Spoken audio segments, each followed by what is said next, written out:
Hi! Story time.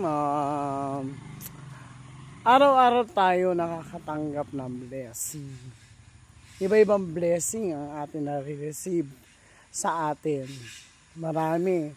Blessing na kagalingan, blessing na pag-iingat, blessing na hindi nawawalan ng bigas ang lalagyan ng bigasan mo, blessing na lagi kang may pagkain or nakakakain tayo 3 beses sa isang araw.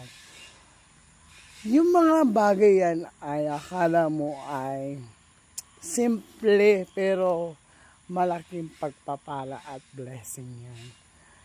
Kaya wag natin sabihin na hindi tayo nakakaranas ng mga blessing. Lahat tayo ay nakakaranas.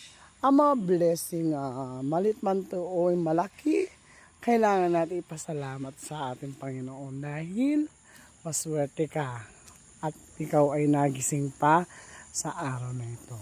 At muli, mag-ingat ang bawat isa. Saan man sila pupunta. Bye-bye. God bless.